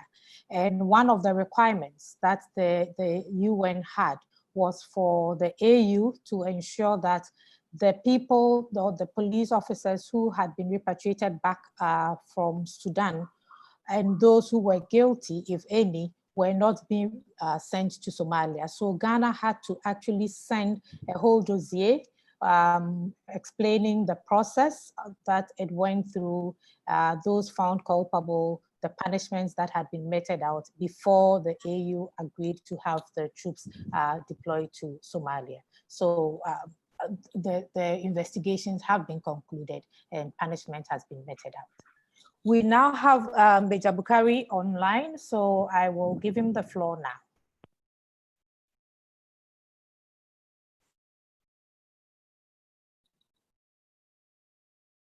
We still cannot hear you, I'm afraid.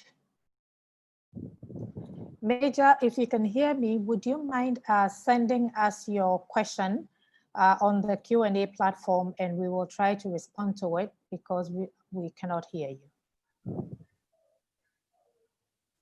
The next person that I see is Vera. Vera, you've got the floor. Hello, good afternoon, everybody. Can you hear me? Yes. Yes. Okay.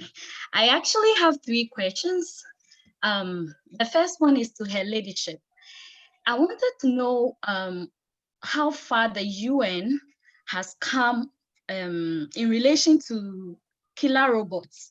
We all know that the big wigs defense for killer robots is for it to solve the challenges that we see now with human troops. So more than ever, they are going to use the pandemic as a defense to push through the killer robot agenda. How far has the UN come in relation to the fight against killer robots? That is 1. And 2 is to Brigadier General. It's in relation to countries that we see often other countries citizens of other countries trying to sneak into our country. And every day we continue sending them back. Is there the possibility that this might cause a strain of relationship between countries? And if yes, is there any memorandum of understanding to manage some of these challenges? Because I think recently we heard that some Burkinabés were in the country and they were returned back to their country, even though they tested positive for the virus. And the last one, not to anybody in particular, is in relation to the peace environment in Ghana. We know that peace is not just the absence of war, but availability of resources and other factors. How would we currently measure the peace environment in Ghana as we head towards elections? Thank you. Okay. Thank you very much. I think that we will answer 2 out of the 3 questions that were posed, because the 3rd question I do not think fits into this series. So I think that, Prof, if you will kindly go first.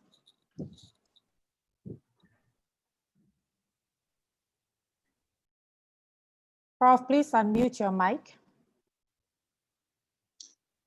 Can you hear me now? Yes, please.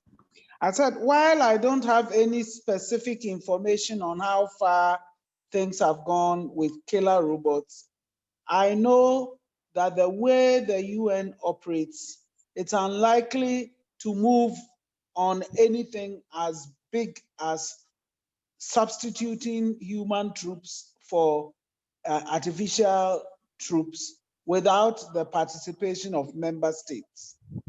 So I am certain that the matter would have to be debated at length by member states before any such thing could happen. In any case, the UN's peace operations are largely to keep the peace. It is only in that small part of the Congo that there are offensive operations. So you don't really need killer robots in order to maintain the peace.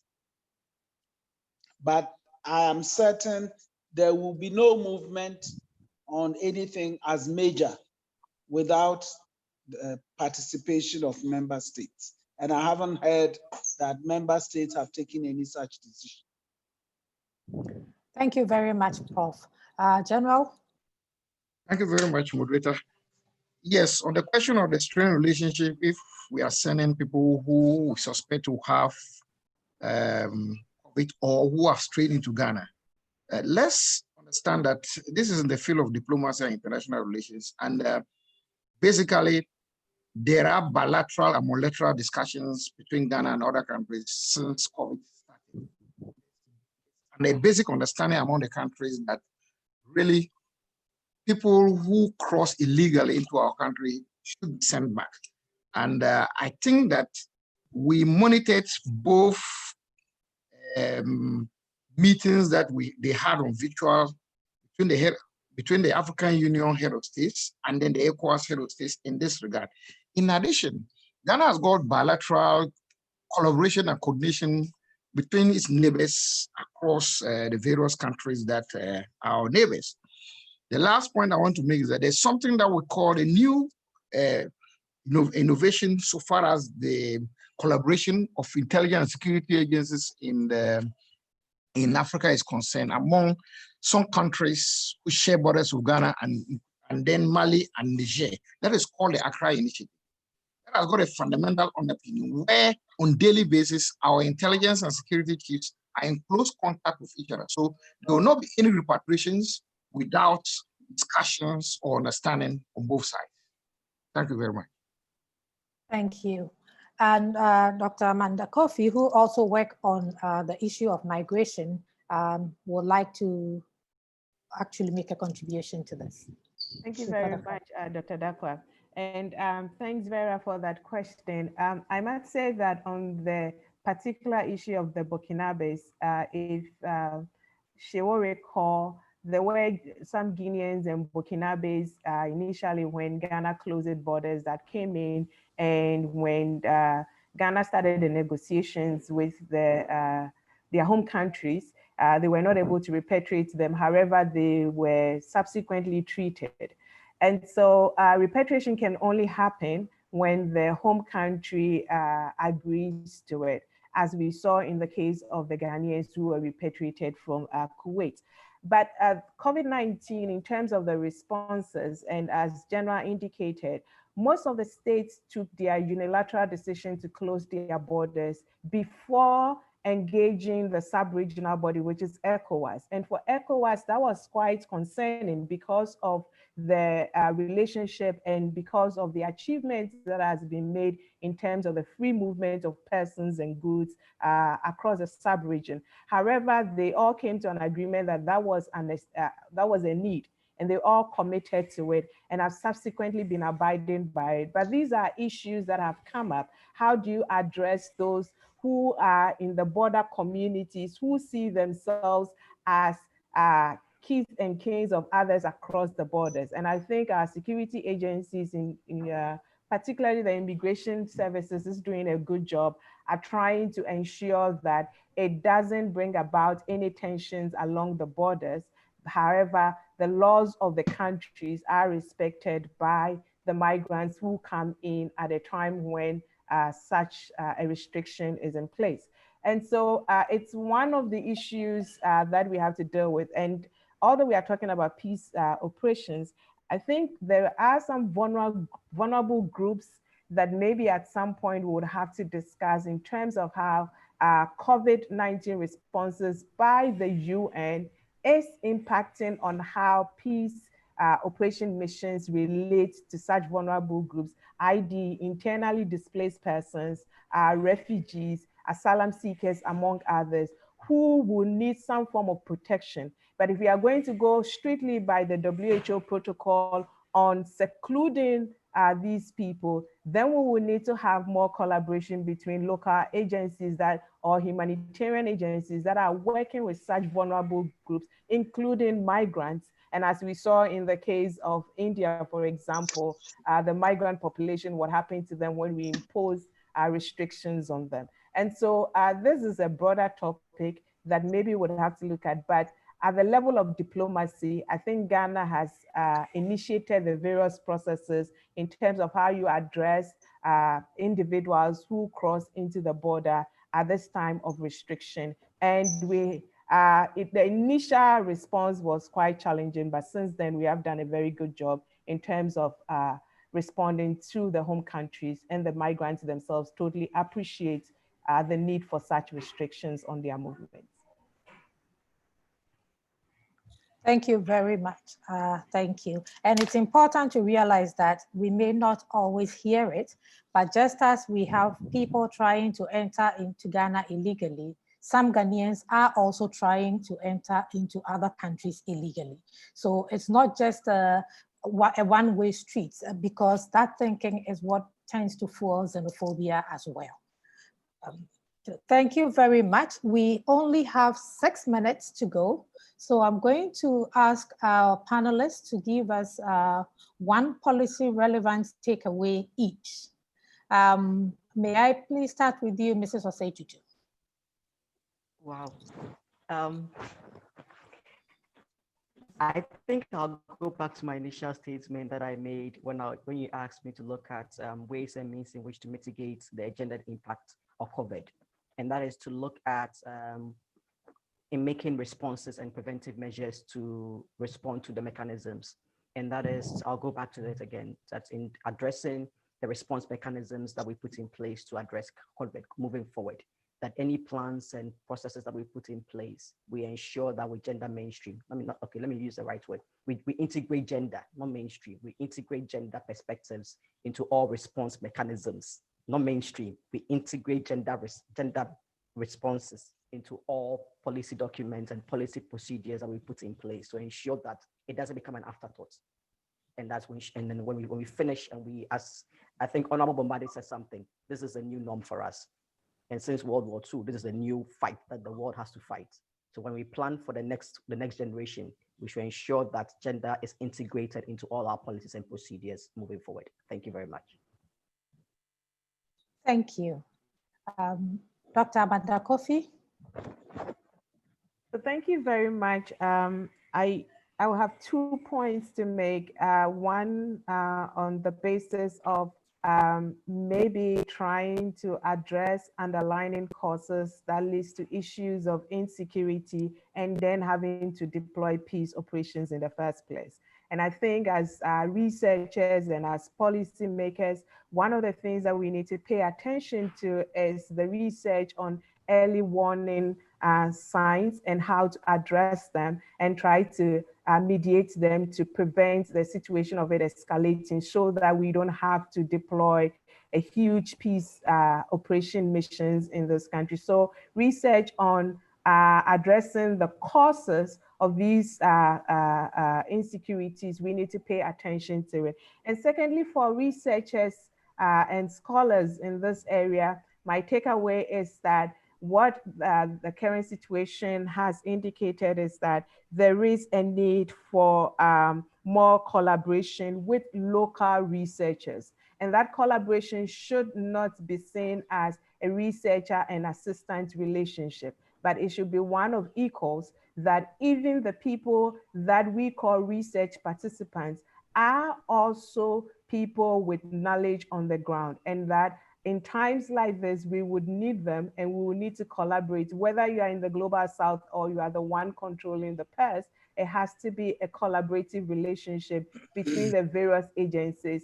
And our institutions should begin to fund research in our individual countries. Research agencies are suffering from funding because in times past, we have neglected them in our budget, and the research budget has suffered enormously, and we need to take another look at that.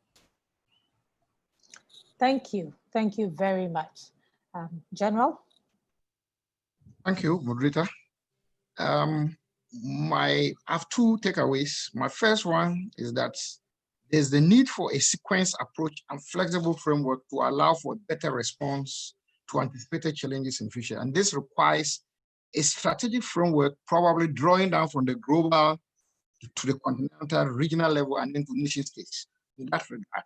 Because this is a pandemic we have seen, and probably, who knows, in the near future. The second one relates to a blueprint that should exist to address multinational health emergencies. This should be an integrated whole of system response that could scale up and focus the effort of various governments behind a unified strategy. Thank you very much. Thank you. Honorable Bombande, yes. May I please ask you to give us your final words? Thank you, Dr. Darkwa, for your brilliant moderation. I want to start with a quote from the boss of all bosses, the Secretary General of the United Nations, and then make my policy recommendation. He said, and I quote, "Our world faces a common enemy, COVID-19, The virus does not care about nationality or ethnicity, faction or faith. It attacks all relentlessly. End of quote. And I now want to put the emphasis. By bringing it home to Ghana, the virus does not care which party you belong, which region you come from, which ethnicity you belong.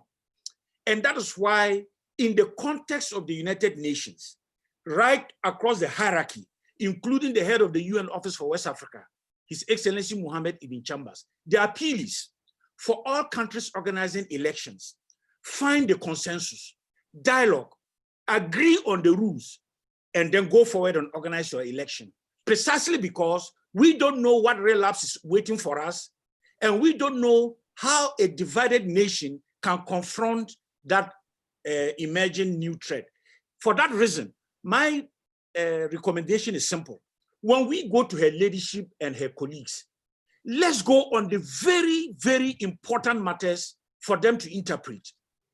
Let's not go every day and every now and then, when we could dialogue and agree on the common ground of how to do things, so that we spare them. Because when we force the Supreme Court to have to make those decisions, and then it increases the divide because some people think they won and some people think they lost, it does not augur well, because elections will just be the event, but there will be 4 years of governing, which is a process.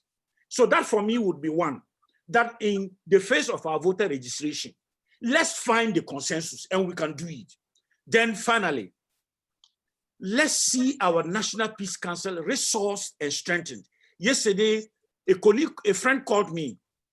Just one example, in Bole, the tensions are still simmering over a chieftaincy issue. The Savannah Regional Peace Council, okay, maybe because it's a new region, they don't have a peace council yet. But let's see our capacity to bring about consensus building and dialogue, whether it is political or chieftaincy or land, in the way our peace council is resourced and present on the ground and working. Because if you create a structure and then the structure is not able to function, either because it is not resourced and Ghanaians don't feel their presence, when that is the first layer of how we build peace, then there is a problem.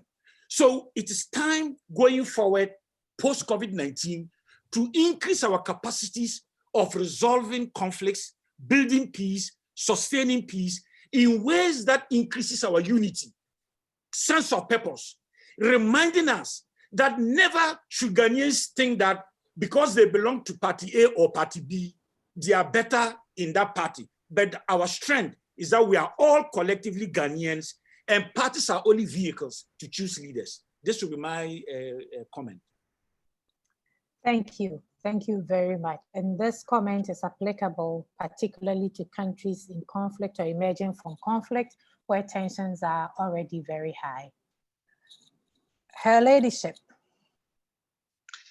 Thank you very much. I will make a suggestion at the strategic level and also at the operational or tactical level, which is that as a member of the high-level independent panel on peace operations, I feel vindicated that we insisted that protection of civilians should not be seen only as a military function, but that civilian methods of protection of civilians should be encouraged in the communities. Because now with lockdowns, the communities are literally left to their own devices. So if they have not worked on their own protection mechanisms, they would be without protection because the peacekeepers cannot move. So more effort into developing civilian approaches to protection of civilians. For deploying nations, we need to look at the accommodation that peacekeepers will now be provided with. Because of social distancing and so on, those who are entitled to hard-world accommodation may find that they have to add tent accommodation as well. But it's important that TCCs and PCCs look at the accommodation, because they owe a duty to their families back home that the troops they are sending will not bring back all manner of things that would have to be dealt with. So accommodation, I think, would be an important thing for them to pay attention to. Then also the troops that are stuck in missions waiting to be brought home, some more effort to improve their psychological state, because sexual exploitation and abuse has so embarrassed the UN that now the sanctions are very harsh, not just for the person, but also the country that deployed that person. So more of an effort to keep them engaged, because with lockdowns have come economic difficulties. And the poorer the communities around the military and police accommodations, the more pressure peacekeepers will come under to help them with whatever. And it is those things that get them in relationships that the UN absolutely abhors. So more training for the troops on SCA and the various ways, because they are going to come under more pressure. More psychological support for those trapped in missions till they can come home. More insistence on social distancing, even with the accommodation that the UN can provide. And above all, more civilian mechanisms for protecting civilians in the conflict areas. Thank you. Thank you very much to all of our panelists. Very insightful discussions. I think that I will only highlight 3 things that I do not think has come up in the summary. And the first one is that multilateral institutions that deploy peace support operations must now take the prevention, response, and management of epidemics into consideration when allocating peacekeeping resources. Because we've seen this happen with Ebola, we now have COVID-19, we do not know what will happen to us next. And missions are traditionally underfunded. To have underfunded missions that are already stretched, having to use their resources to help host governments deal with such challenges can be quite telling. The second point is for troop and police contributing countries to include the prevention, response, and management of health emergencies in peacekeeping training, and particularly in pre-deployment trainings, because this is becoming one of our new realities as well. Also, integrating gender into policies, plans, and programs is absolutely critical, but perhaps also even more important, or even equally important to this, is the need to ensure that our health systems are engendered, particularly because of the fact that a number of the host countries in which we serve do not have good health facilities, and they tend to rely on the health facilities of the peace support operations. I'd like to thank all of you, and to say a big thank you particularly to all our attendees for your time and for the active participation. Until we come your way next time, have a good evening. Thank you.